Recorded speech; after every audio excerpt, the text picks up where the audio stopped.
In a high-end, elegant restaurant bustling with quiet conversations and clinking glasses, the entrance doors swing open. A tall, sharply dressed billionaire steps in, gently pushing his young son in a wheelchair. The room subtly quiets as heads turn. Everyone recognizes the powerful man known for his wealth and influence. But his face shows no pride, only a deep, weary silence.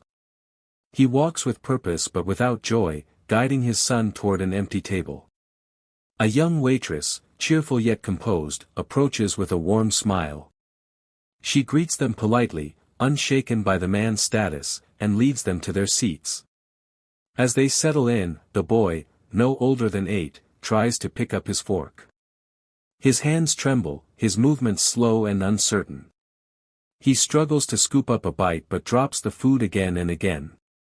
The father watches, saying nothing, his face unreadable. The waitress stands nearby, observing quietly. Her smile fades into gentle concern. She seems torn between professionalism and compassion, wondering if she should step in. Something stirs in the air, an invisible tension that hints this meeting will lead to something far greater than a simple meal. The waitress watches the boy continue to struggle, his small hands clumsy against the polished cutlery. A piece of food falls to the plate again.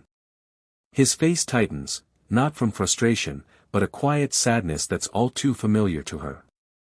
She glances at the father, who remains silent, lost in thought, eyes fixed on his son yet offering no help. Taking a small breath, she steps closer and gently asks, "Would it be all right if I helped him?" The billionaire looks up, momentarily surprised. For a second, he simply stares, then slowly nods. Kneeling beside the boy, the waitress speaks to him softly, her tone filled with warmth. "Hey there, let's make a team, deal?" The boy gives a shy smile. With careful, practiced movements, she feeds him small bites, letting him guide the pace. He starts to relax, even giggles once when she makes a silly face. Around them, the restaurant continues its quiet rhythm, but at their table, a different kind of connection is forming, gentle, real, and entirely unexpected. The father watches closely, his expression unreadable, but his eyes linger longer now, less guarded, more curious. The meal continues slowly, each bite shared between the waitress and the boy like a quiet conversation.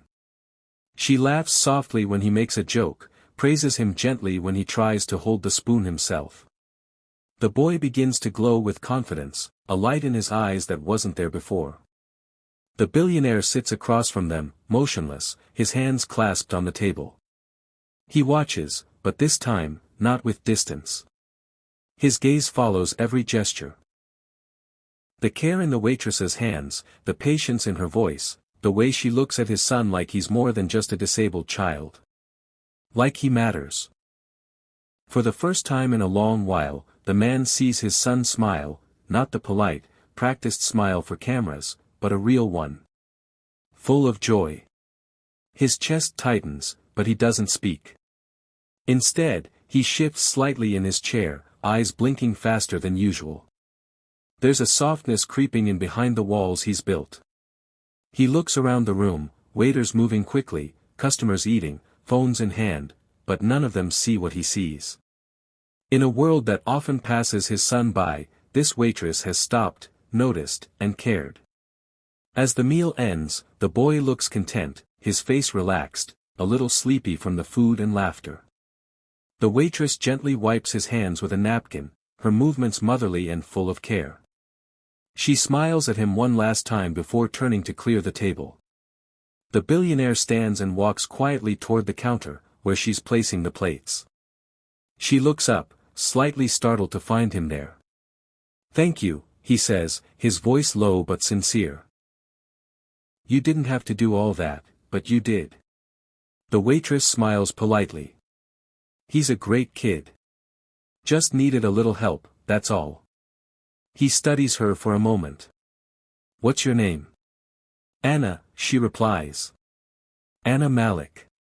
"Do you always go this far for your customers?" he asks, not coldly, but with genuine curiosity.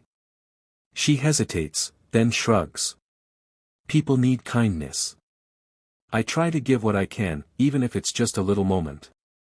Moved, he asks gently, are you studying? Working here full time?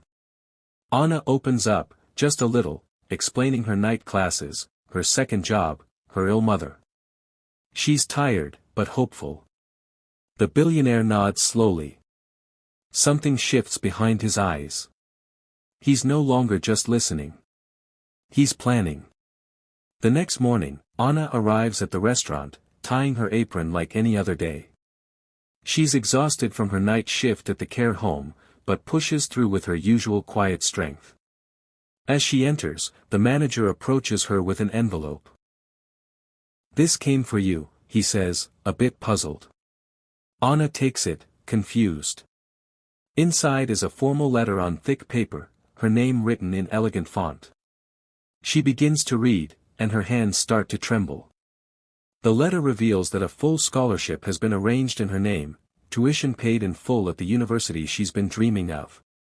A second page includes a job offer, personal assistant to the board of a major foundation, part-time, flexible hours, generous pay. And then, a final note, her mother's hospital bills have been covered completely. At the bottom of the letter, just a signature, A. Rahman, the billionaire. Tears well in Anna's eyes. She covers her mouth, overwhelmed. This wasn't pity. It was recognition. Reward for simple, selfless kindness. Cut to the billionaire's home, he's watching his son draw by the window, laughing. For the first time in years, he smiles, genuine, quiet joy. Because one act of compassion changed not one, but 3 lives forever. Let me know if you'd like this turned into a script or voiceover for